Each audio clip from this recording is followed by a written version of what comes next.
This is the Gerry Callahan Show.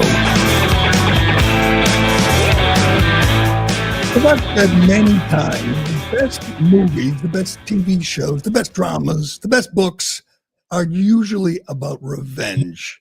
It's always the best part of a good story. You watch Gladiator could be the best example.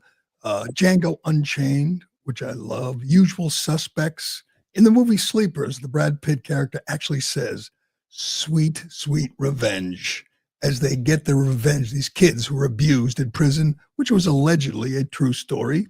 I think that was called into question, but it was a good movie, a really good book. Everybody loves a good revenge story, but you know what's better than a drama, than a novel, than a fictional movie?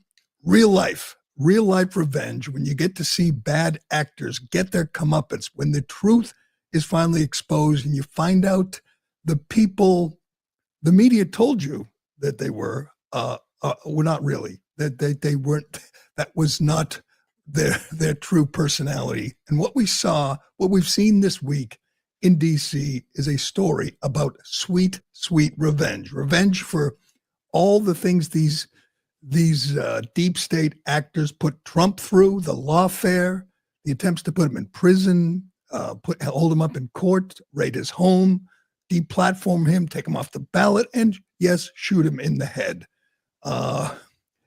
And there was another really wild and dramatic moment yesterday when a member of Trump's cabinet, Tulsi Gabbard, a 44-year-old lieutenant colonel in the U.S. Army, a badass, a former Democrat, a former Bernie bro, stood up there at the podium in the White House press room and told the truth about Barack Obama and James Comey and John Brennan and James Clapper and Hillary Clinton.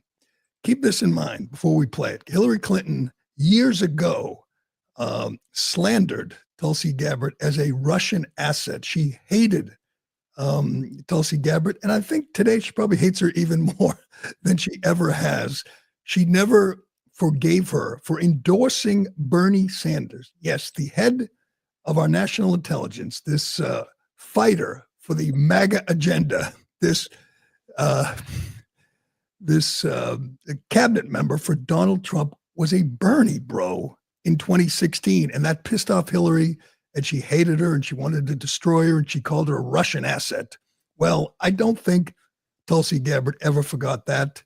And what she did yesterday was stand there and coldly, calmly, methodically describe what Hillary Clinton was going through during the campaign in 2015, 2016, when she was running against Donald Trump, and they did everything they could to stop Trump. We now know they cooked the books. They came out with, we've known for years, a fake dossier paid for by Hillary Clinton and the DNC, lying about Trump. I mean, the whole thing was absurd, hookers peeing on him. The whole thing was absurd. We know it for years now. Everyone knows it was made up, but that didn't stop the intelligence community and President Barack Obama for using it in an attempt to undermine Trump's candidacy and then Trump's presidency. And it's all out there for the world to see. Thank God Donald Trump prevailed on November 5th. We would never know. We would never know the truth about Barack Obama. We're going to get to the media and their part in this. They could not have done it without the Washington Post, without CNN, without the New York Times. And what happened to these media outlets? They won Pulitzers for reporting on fake news, the Russia hoax. I guess they still got them on their shelves. They won Pulitzer Prizes. I'll tell you about one particularly despicable swamp creature at the Washington Post, but let's get to Tulsi. This was amazing. I was watching it live and saying, oh my God, she's going to rip the flesh off Hillary's bones. She's going to leave nothing left. They're going to need dental records to identify Hillary when she's done. And it's not surprising. She talks about what a mess Hillary was. We saw it. She could barely walk. She's just a truly unstable person, a vicious, vengeful, vile person. We knew it. The media did their best to tell you, she was a brilliant woman. She would become our first female president. She even wished herself happy birthday in the fall of 2016 and said, happy birthday to the next president. She had an 88% chance to win in the final days. She lost and she never recovered. She's been an absolute basket case ever since. Listen to Tulsi describe what newly classified documents reveal about Hillary Clinton. Go ahead. The report goes into great detail about the information that Russia and Putin had on Hillary Clinton, which included possible criminal acts like secret meetings with multiple named U.S. religious organizations in which State Department officials offered, in exchange for supporting Secretary Clinton's campaign for the presidency, significant increases in financing from the State Department. They also had documents that showed the patronage of the State Department to State Department employees who would go and support Hillary Clinton's presidential campaign. There were high-level DNC emails that detailed evidence of Hillary's, quote, psycho-emotional problems, uncontrolled fits of anger, aggression, and cheerfulness, and that then Secretary Clinton was allegedly on a daily regimen of heavy tranquilizers. Then CIA Director Brennan and the intelligence community mischaracterized intelligence and relied on dubious substandard sources to create a contrived false narrative that Putin developed a quote unquote clear preference for Trump. That is incredible. We knew about the scandal involving Obama. We talked about the last couple of days. We got more on that. I never knew Hillary Clinton was on tranquilizers. I never knew that was a thing. People took tranquilizers.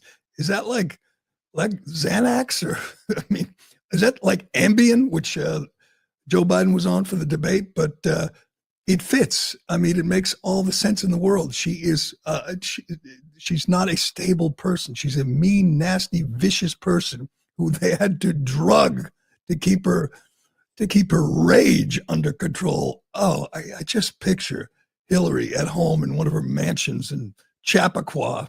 I was going to say with Bill, but I'm sure Bill's not around, watching this, hearing this, and saying, oh my God, that Russian asset is coming at me.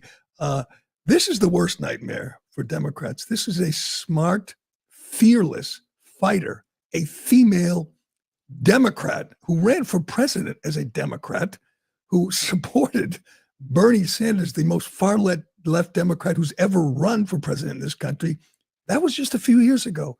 Now she's standing shoulder to shoulder with Donald Trump, exposing the deep state and showing that she can't be intimidated. She knows the media is going to come at her. Hell, they came at her in that press conference, and she gave no ground. She didn't hold back. She's smart and articulate, and like the exact opposite of Kamala Harris, a dummy and a drunk who never did anything in her life. This woman is still in the U.S. Army. She's still a lieutenant colonel. She's still out there, whatever, one weekend a month, firing off machine guns and doing PT. She made a move this week. I certainly think J.D. Vance is atop the ticket in 2028, but there'll be lots of talk about Tulsi Gabbard joining the ticket and actually becoming a woman who earned her spot on a presidential ticket. But she was just getting warmed up. She went through step by step the scandal. And I think Democrats and the media have a real problem. You know why? Because sometimes these scandals, particularly when they involve someone who's smart, like Obama, devious and diabolical, but smart, they know how to cover their tracks. If you listen to speeches and answers and press conferences from Obama back then, he's so careful. He's so cautious about what he's saying. He knows what he has done here is illegal. He knows what he's done is corruption. He knows that he ordered them to change the intelligence report for one purpose, to hamstring, to cripple, to taint, to smear the Trump presidency, to make it more difficult for Trump to undo all the damage Barack Obama did in 8 years. And he did it anyway. And it's in black and white. The media has a real tough job, as I've said all week. This is a tough one to make go away, but they will certainly try. We'll get to that. But let's get to more from Tulsi, because she went at everyone. And you know what she did? Name names. And with every allegation, it was Obama and Biden and Brennan and Comey and Clapper and Hillary.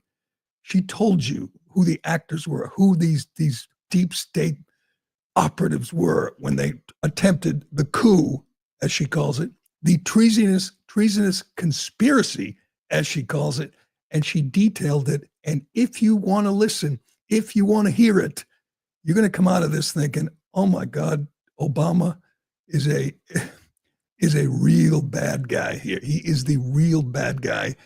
I don't know where he is today. I don't know if he's out, paddleboarding on Martha's Vineyard or teeing it up, but I'm guessing Barack Obama is not sleeping well these days. Here's more from Tulsi. The implications of this are far-reaching and have to do with the integrity of our democratic republic. It has to do with an outgoing president taking action to manufacture intelligence to undermine and usurp the will of the American people in that election and launch what would be a years-long coup against the incoming president of the United States, Donald Trump. The expressed intent and what followed afterward can only be described as a years-long coup and a treasonous conspiracy against the American people, our republic, and an attempt to undermine President Trump's administration. That's pretty clear. She's pretty articulate. That's not Joe Biden or Kamala Harris stumbling and bumbling. She's not reading a teleprompter. She's not reading a script. She laid it out and then labeled it a treasonous conspiracy, which sent the media into hysterics. And they brought on, objective analysts like Andrew McCabe and James Clapper to attempt to push back on Tulsi. But she went there. She crossed that line, and now there can be no excuse. There's only two choices going forward. Prosecute these bad actors, prosecute. You can begin with Comey and Brennan and Clapper, but you're going to get to Barack Obama. It's inevitable. If he has presidential immunity, fine. Make the case anyway. That's one choice. Or the other choice is she is lying. She is wrong. She's got to go. I don't think she's lying. I don't think she's wrong. And as we've gone over all week, it's there in black and white. She declassified documents that they never thought would be declassified, that would never have seen the light of day if Trump didn't win. And they can't make the argument that it's old news or you can't prosecute a president after the last 4 years, when they not only prosecuted Trump, but everybody in his orbit. These same people were cheering every day when Trump had to sit in court and listen to the absurd case brought by Letitia James, or that ridiculous rape case by E. Jean Carroll. They cheered when they raided his home and trashed and went through Melania's underwear drawer and went through Barron's bedroom. Wouldn't it make all the sense to raid Barack Obama's various oceanfront mansions today? Go through Michelle's underwear drawer? I mean, what are you going to say about that? That's inappropriate. It's going too far. You just did it to the last president. It is amazing how they're attempting to push back, fight back, and say, oh, this is nonsense. Really? Did you listen to her? Did you hear? Did you read the classified documents that she brought out all week? They're going to keep coming. And she's promising whistleblowers who were involved in this coup, who know it was wrong, who are going to come forward and tell their story. It is going to get worse, much worse, before it gets better. Let's get to the media's role in this, because this is so fascinating. As I've said all week, obviously the mainstream media, CNN, MSNBC, New York Times, obviously they are corrupt to the core. Obviously they are just Democrat operatives. They wake up every day with one goal in life: destroy Trump, protect Democrats. And in some cases, it's not that hard. They could say, move on, or they don't really care about Adam Schiff or Jasmine Crockett. They really care about Barack Obama. In fact, I think the media at some point will throw Brennan and Clapper and Comey to the wolves. They will say, yeah, they're bad guys. They will never stop protecting Barack Obama. The people at CNN would throw their bodies in front of, take a bullet for Barack Obama. This is their Lord and Savior. This is, they adore this man, and they are deeply invested in protecting his reputation and his legacy. And they will stop at nothing to protect him from these attacks. Or as the New York Times called it, Tulsi Gabbard targets Barack Obama with new declassified documents. Oh, did she target him? Or did she expose him? Did she tell the truth about him? They will do, we are going to have this we're going to do this every day, Ironhead. We're going to have every day examples of the media just going above and beyond to stop this attempt to bring Barack Obama to justice, to expose the crimes of the Obama administration, particularly in the month leading up to Trump's inauguration, when they went into overdrive with the help, when the administration, the deep state went into overdrive with the help of the media to push a narrative they knew was false. They all knew it. We've gone over this. They knew it for years. This was false. They knew Russia didn't hack the election. They knew Russia didn't interfere. They knew Russia didn't even want to help Donald Trump. As Tulsi pointed out, Russia knew all this stuff on Hillary. They knew she had psycho-emotional problems leading to fits of rage and anger. They knew all this. They didn't reveal it because they just assumed Hillary's going to win. And as Tulsi said, their plan was to release all the dirt on Hillary a week before the inauguration. They were waiting for her to get elected. They didn't try to help Trump. Obama knew this. His whole team knew this. They lied to you, to me, to all of us every damn day. And they're going to continue with this op, which is what it is. The media will continue. Right now, they're sitting there going, how can we discredit this woman? I hope Tulsi, she carries that AK that we see her with when she spends her weekends with the Army, because she's going to need it. I mean, they want her gone. They hate this woman with the rage of 1,000 suns right now because she's their worst nightmare. She's smartly, articulately, methodically outlining, detailing their crimes. Here's what CNN did. And keep in mind, by any standard, by any measure, this is huge news. This is breaking news. This press briefing was riveting. And even if you love Obama, like everyone in the media does, you have to at least listen, don't you? You have to at least let your viewers hear what she has to say. Oh, no, not if you're CNN. Check this out. Multiple intelligence community assessments released in the months leading up to the November 2016 election concluded that Russia had neither the intent nor capability to impact the outcome of the U.S. election.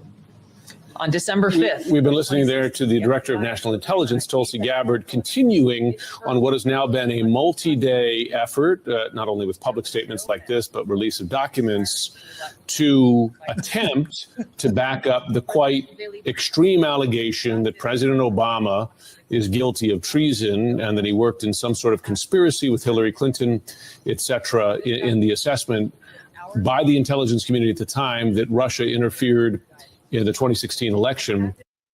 This guy, that's Jim Sciutto, the host, he used to work for Obama. That's what we're dealing with.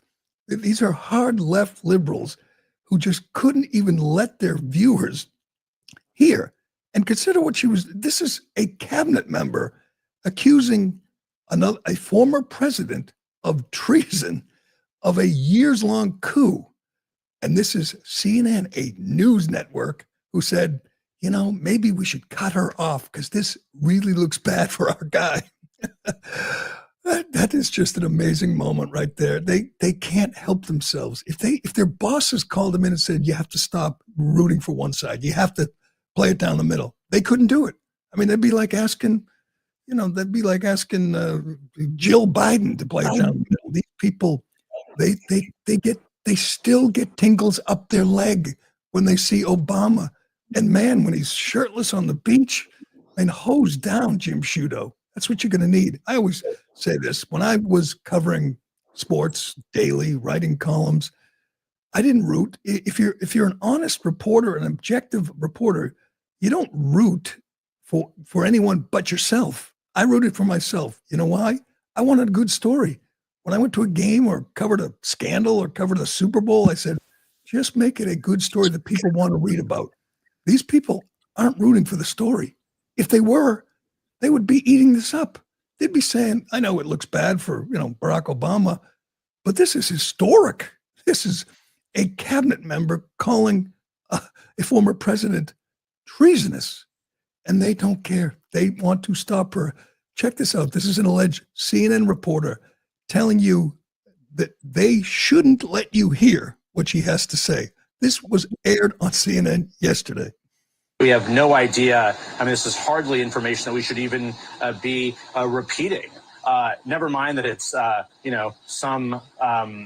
some years after the fact, 8 years more than that after the fact, but also just to look at the source. But look, this is the what this White House wants to talk about. And I'm not sure that we should spend that much more time on it, frankly. Yeah. I mean, listen, that this is the chief, what's his title? National Affairs Correspondent. Chief National Affairs Correspondent watching a cabinet secretary detail the scandal of a previous administration saying, I'm not sure we should talk about it. Why not? Why not? Only one reason. It makes your guy look bad. It makes Jim Sciutto's old boss look bad. It makes CNN with a bunch of just Democrat shills look bad. That's the other angle to this story, and it's going to be fascinating. Obviously, we know now that Obama cooked the books, that he ordered a change in the intelligence assessment report after the election. I mean, obviously, before the election, they said Trump was a Russian asset and a stooge and a puppet of Putin and all that. It didn't work. Trump won. And after the election, they couldn't just say, well, we tried, we lost. They ordered a change in intelligence assessment to make it appear that Trump was illegitimate because he only won because Putin wanted him to win. That was a lie. And it has been exposed, and the media is culpable. The media is in it up to their eyeballs. There's a fascinating story, at least to me. I love, exposing these media clowns in the Federalist that I just read. It's about a reporter from the Washington Post named Ellen Nakashima, well known as a deep state vessel. They feed things to her. She changed, as we talked about, the morning of December 9th. The Washington Post published an article co-authored by Ellen Nakashima reporting that President Obama had ordered a review of Russia's role in the election. The article stated that Russia had attempted through cyber means to interfere, if not actively. That wasn't enough. Citing this article, the report accompanying the DNI's document release concludes that, quote, deep state officials in the intelligence community have begun leaking blatantly false intelligence to the Washington Post. Which is true. They did. They changed the article. They had the same URL. They changed the article on, I assume, on orders from Obama or one of his aides. It says, in place of the article, a completely rewritten piece, one that boldly claimed to know the outcome of assessment that had only just been ordered. Gone were the hedge references to attempted interference. The rewrite now flatly declared that, quote, Russia intervened in the 2016 election to help Donald Trump win the presidency. Same writer, same URL. They changed the story, changed the headline in one day. And the new story is completely, blatantly false. But that's what Obama wanted out there. And they knew if they could get the Washington Post to write, then everyone would refer to that and say, Russia interfered to help Trump. I read it in the Washington Post. Well, the only reason you read it in the Washington Post is because Obama's guys fed it to this hack, and she changed her story, changed the headline, and said, Russia helped Donald Trump, when they knew it wouldn't work. The original headline, here's the headline, Obama orders review of Russian hacking during the presidential campaign. The next day, it was replaced with a headline that says, secret CIA assessment says Russia was trying to help Trump win the White House. That is just so, just that is just so unethical. And this stooge, Ellen Nakashima, who often carried water and, did whatever the Obama team asked her to do. Here's the best part. Despite her central role in promoting false narratives that not only contradicted the actual intelligence assessment, but which she must have known were highly questionable, Nakashima was awarded a Pulitzer Prize for her Russian Gate coverage. A Pulitzer Prize for just repeating whatever she was fed by the Obama team, true or not. And this woman's probably making, $250,000, winning awards, toast of the town, cocktail parties, all the best restaurants in DC.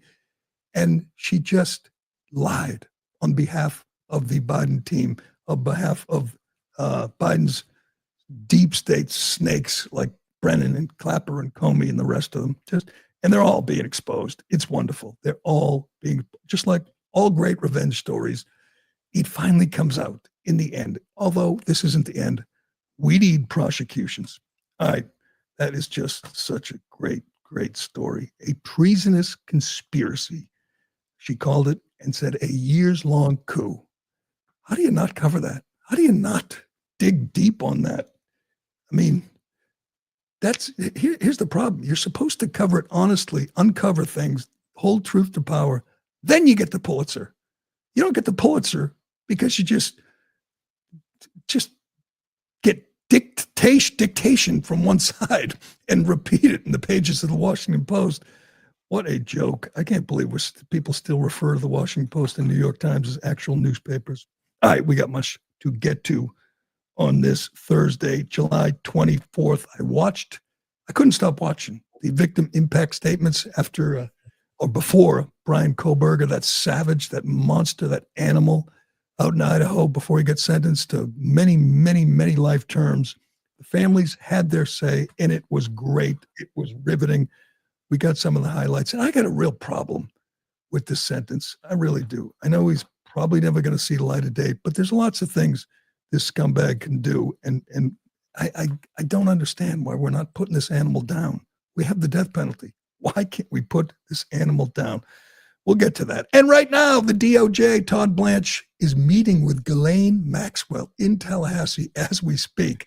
That's going to be interesting. We'll get to that and more, but first. Excuse me. If you've ever searched for your name or address on Google, it's shocking to find how many results have your personal information, and it's not by chance. Data brokers and people search sites, collect your personal information, your name, address, phone number, financial info, income, and hundreds of other records. They sell it and share it publicly without your consent.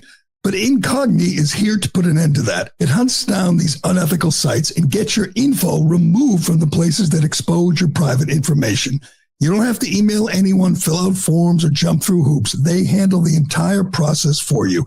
Incogni is also continually monitoring if your data is put back into these databases, requesting repeated removals. This way, it keeps them off there forever. So you get fewer spam calls, spam emails, and you get more peace of mind. And best of all, you can cancel anytime, and they offer a 30-day money-back guarantee, so you can get it completely risk-free. Right now, you get 60% off an annual plan by going to incogni.com and use code word Callahan. That's incogni, incogni.com/Callahan, and use the code word Callahan at checkout. You get 60% off and protect your data for an entire year. All right, if you watch the sentencing of Brian Kohlberger and the murders of the 4 students in Idaho, you saw the face of evil, just an evil man. I couldn't stop looking at him thinking, what's he thinking? Is he going to say anything? The answer to that was no.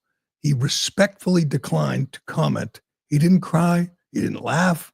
He didn't look around. He barely blinked. He was like a lizard sitting there while these families berated him and told their stories. And the courtroom was in tears and laughing and cheering and full of seething, all kinds of emotion from these families, as you well expect. I can't imagine what they've gone through. I mean, these kids were like, their lives were just beginning. These were beautiful young 3 girls and 3 women and a man, and college students, just savagely slaughtered. He stabbed one of the girls 20 times and another one 50 times.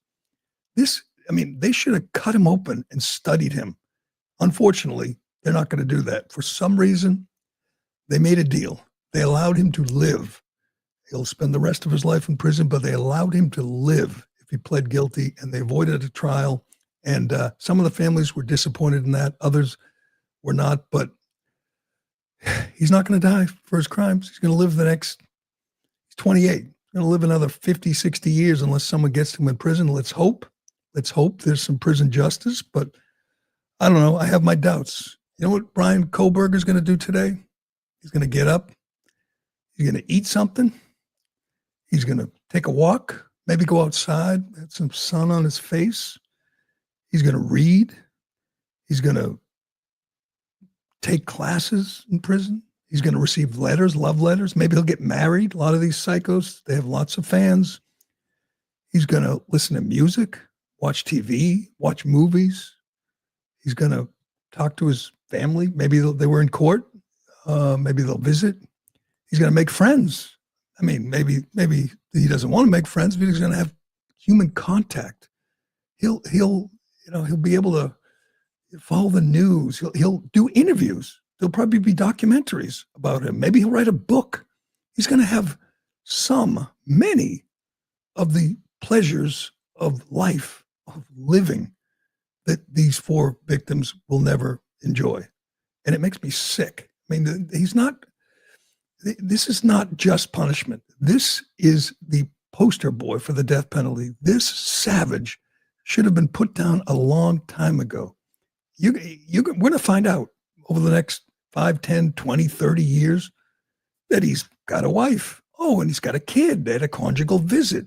Oh, and he wrote a book. And he did an interview with Anderson Cooper or something. I mean, he's gonna live. He's gonna live, which is way too good for him. And I think I know which victims' family members are with me on that want to put him down. But there was just some incredible statements. I don't know how any of them got through without crying. There was one father who said his daughter helped him with all his problems, all his substance abuse, and he looked like a wreck. He looked like he just got out of Gaza tunnel for the last 2 years. It looked like he didn't just kill his daughter. Kohlberger killed him, just ripped the life out of him. It was heartbreaking.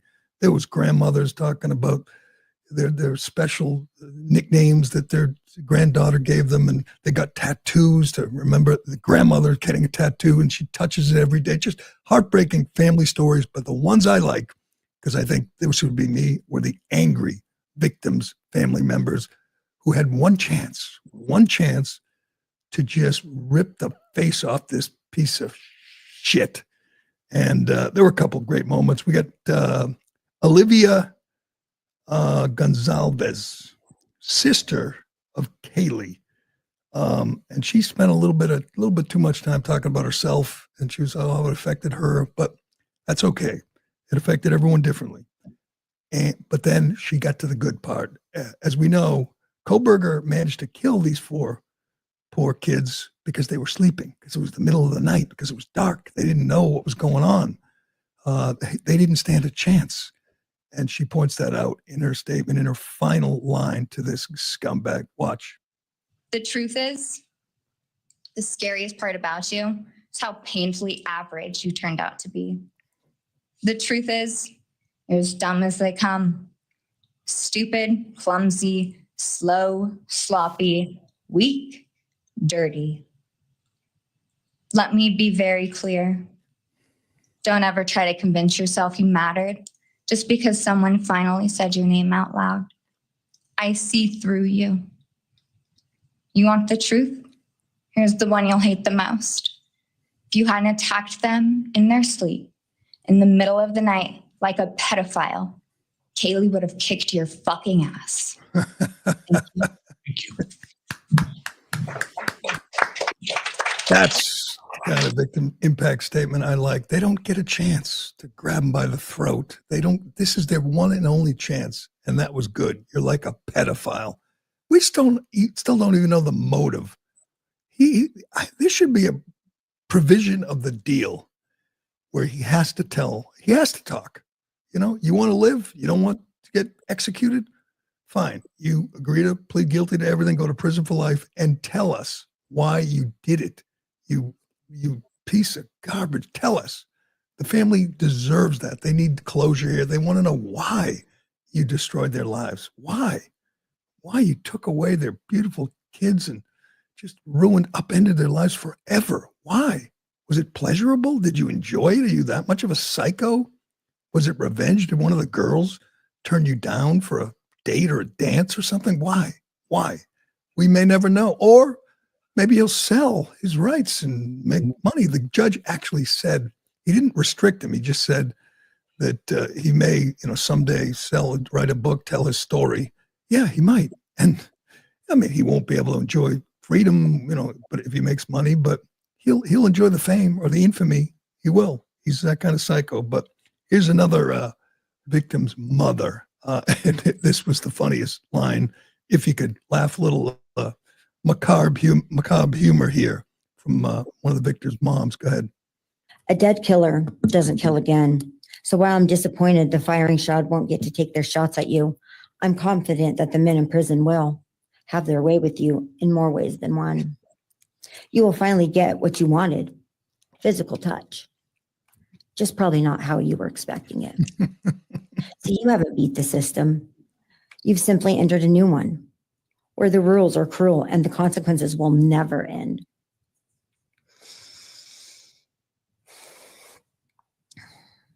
You are entering a place where no one will care who you are and no one will ever respect you. You will be forgotten, discarded, used, and erased. You will always be remembered as a loser, an absolute failure. And when those prison doors slam shut behind you, I hope that sound echoes in your heart for the rest of your meaningless days. I hope it reminds you of what we all already know. You're nothing. May you continue to live your life in misery. You are officially the property of the state of Idaho, where your fellow inmates are anxiously awaiting your arrival. But it's okay, because they're there to help you. Hell will be waiting. Quick message from our youngest daughter. Aubrey wanted to say, you may have received A's in high school and college, but you're going to be getting big D's in prison. Thank you. Does not blink. He doesn't flinch. He doesn't laugh, smile, frown, cry, nothing. Man, this guy is just psychopathic, just evil to the core. That was great. You know what bothers me, and it shouldn't. Everyone grieves in a different way, and it's good that people have religion. But one of the moms, it's a grandmother. Her whole speech, her statement was about, finding Jesus Christ and turning to, and she said, I forgive you. I forgive you. I understand that forgiveness is for you, not them, but he didn't ask for your forgiveness. He doesn't deserve your forgiveness. You forgive. I mean, I understand. It's part of the healing. But why forgive someone who murdered 4 kids, murdered your granddaughter? He didn't ask for you forgiveness. Nobody did. I mean, you can talk about your faith and how much it means on you, how you're leaning on it, but you forgive? Why? I've had this discussion plenty of times, and people say it's for the victim, makes them heal, makes them whole. And you can do what she did. It was very kind of soft-spoken and conciliatory and calm, but forgive the guy who murdered, stabbed a young girl 50 times, and then tried to buy another knife. He still hasn't told us where the knife is or his bloody clothes. But he then tried to buy another knife on Amazon after slaughtering these. He had big plans. He was going to do this again. I'm not sure why he didn't get a gun, but he was going to do it again. This is a sick psychopath who doesn't deserve anybody's forgiveness.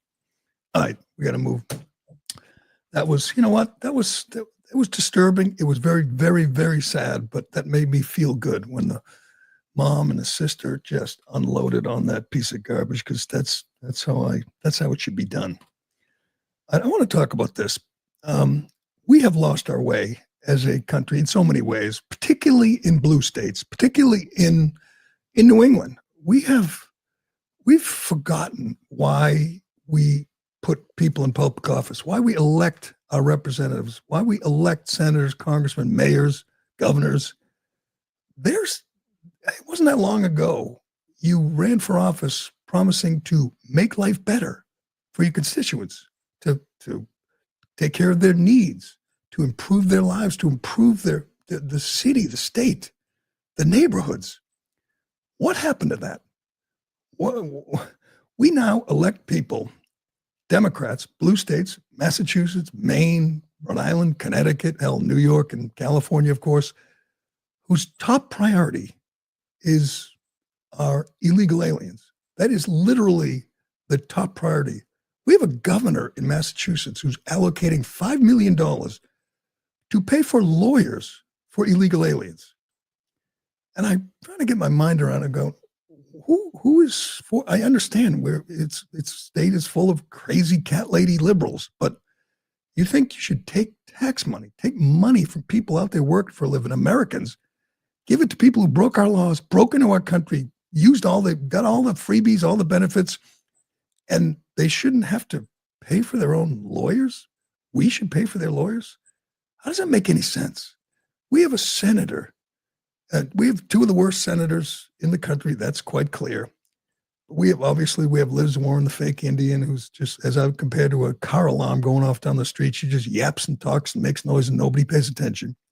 Our junior senator, Ed Markey, a guy who's never had a real job. He's 77, I think. Never had a real job. Never had much going on. I mean, he's a really, really dumb guy. He might be the dumbest man in the Senate, but he's in this exclusive club with real power.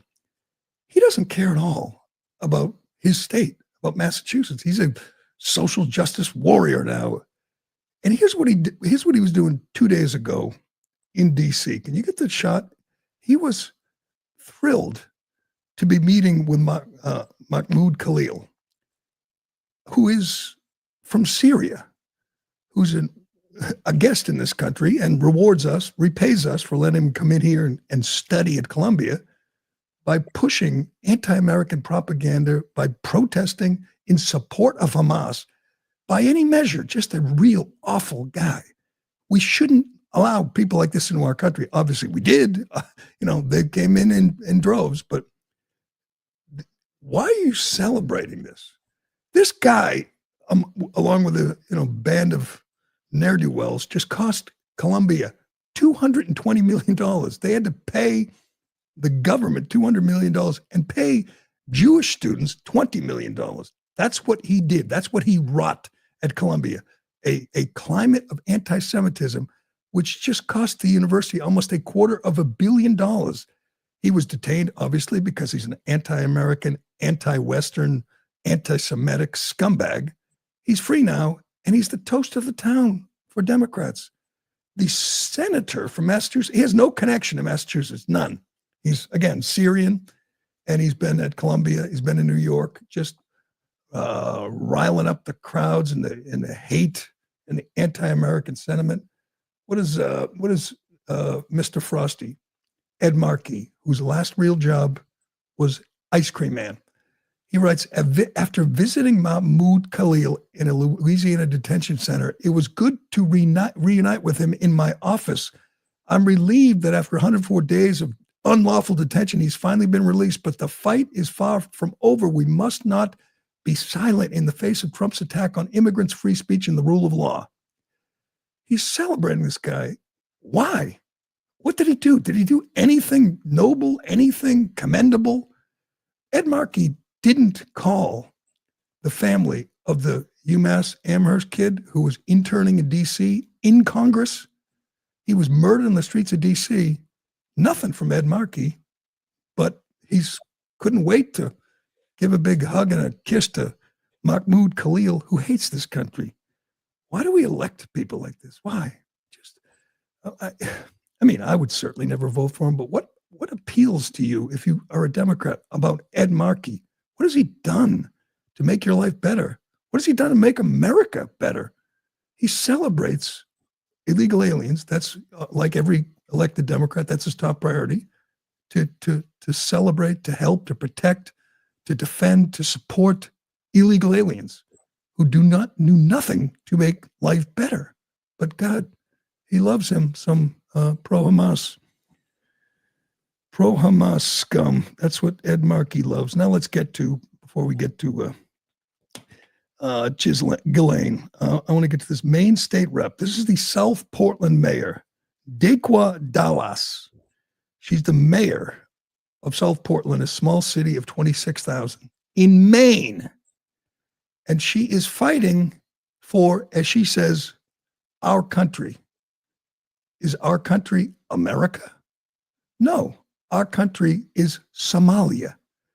This is what Democrats, open borders, insane immigration policies have done. We now have mayors like this. We're going to have a commie in New York, and we're going to have another radical Somalian in Minneapolis.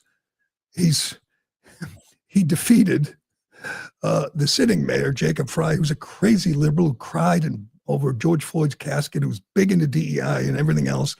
But he's a white guy. He's out. The Somalian guy's likely in New York, as we know. A commie from Uganda is the next mayor of New York. This is the mayor of South Portland. And her top priority is her home country, which is a hellhole by any definition, a place she ran from as a refugee, ended up here in 2005. We gave her everything, brought her here, allowed to live in the greatest country on earth. And her priority is taking care of her country, which is 8,000 miles away and a complete mess. That's what's important to her, and I assume her constituents. Listen to Dequa Dallas. Policies, how can the politics in Somalia can be, resonate what we have here in the United States, the democracy that we have. How can you help us, be a better country and build back what we used to have back in long time ago? So hopefully we will be able to help our country, our former country, Somalia. And we'll be able to help our country. You're a small town mayor. And They imported close to 200,000 Somalis to a state, Maine, a rural state with like just over a million people, I believe. What do you think is going to happen? The Somalians voted for the Somalian who's promising to make life better in Somalia. Life's not better in South Portland, no, but she wants to. Somalia is like a lawless hellhole, and she thinks it's a priority for Americans to make life better, to build back better in Somalia. What have we done? It is just scary what Democrats have done to this country. It's like in England, every city virtually is now has a Muslim mayor who wasn't born in England. They have more Muslims in England who've joined ISIS than joined the British military. That's who they've imported. And you know why? Because we didn't vet them. As we know, Biden, Harris, Mayorkas lied for 4 years. They opened the border and they lied and said it's secure. They lied and said they vetted them. The two shooters in New York, the one shooter, the two illegals who shot the Border Patrol guy in the face, they said they were vetted. They lied. Or they vetted them at the border on Zoom.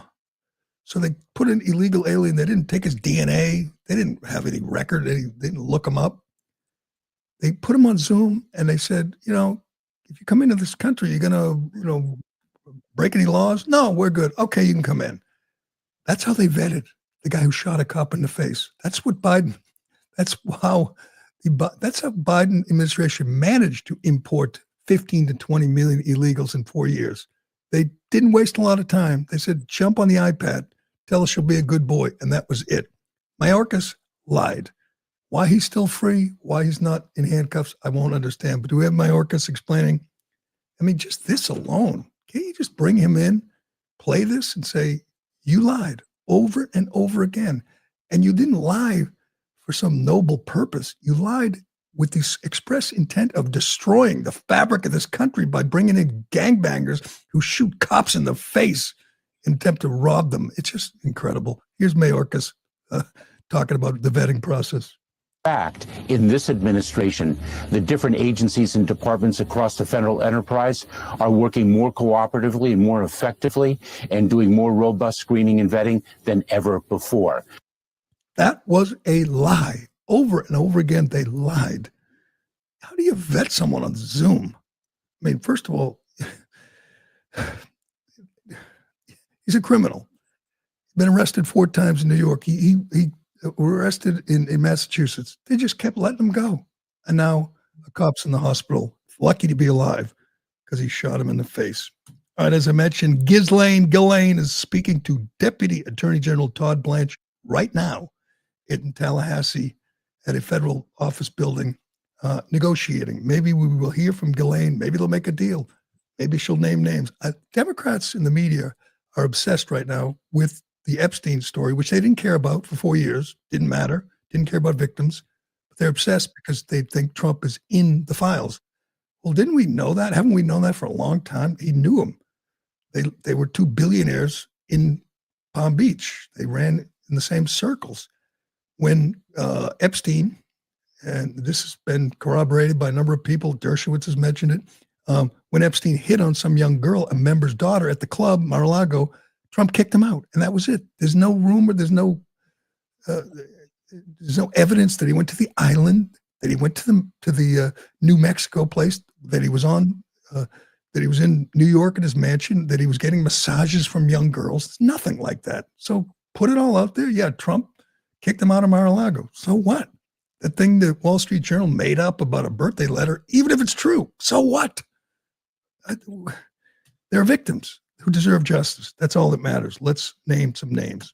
I don't have time for this. I want to mention Joe Biden, 10 million for the big guy. Yes, Joe Biden, the Biden office released a statement saying Joe Biden selling his memoir for $10 million. Now, I don't know how this works.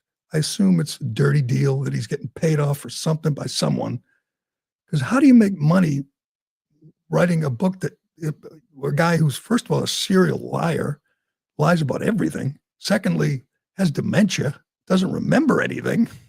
And thirdly, will never come clean, will never tell you the truth about, taking money from China, 10% from the big guy, will never tell you the truth about his cognitive decline. And I mean, he's just going to be a total whitewash of all the scandals. Who's going to buy that?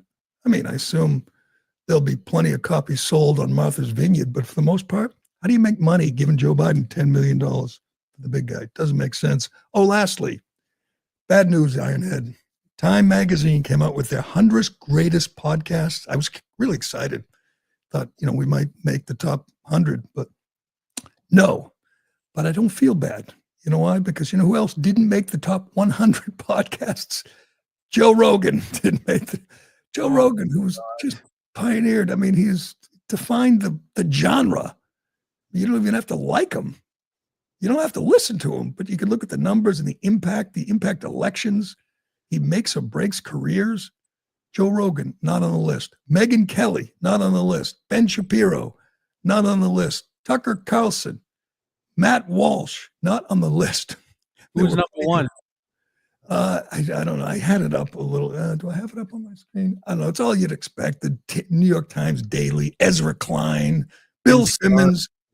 Oh, no, I don't think there's any Barstool on there either. Big Cat and the other guy that get huge numbers, they're not on there. But Pablo Torres is, of course.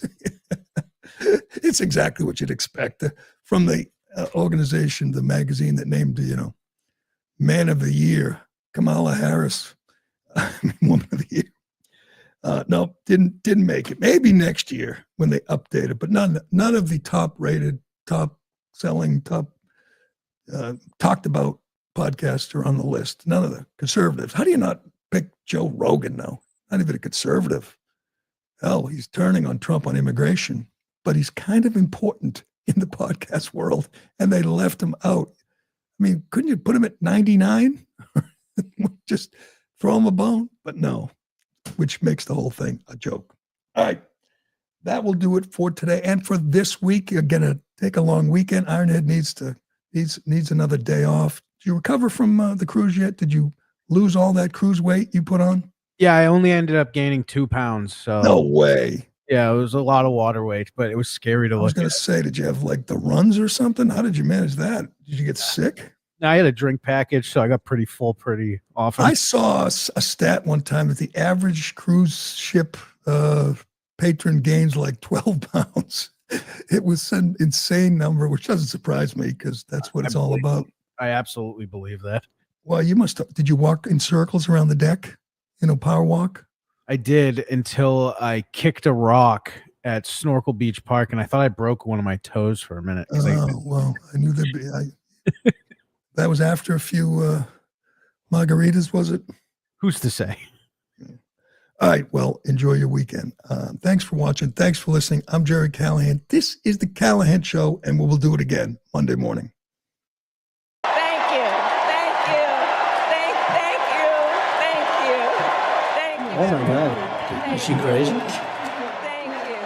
Thank you Wow. all. Thank you so very much. Thank you, everyone. Thank you, everyone. Thank you. Oh, too many thank yous.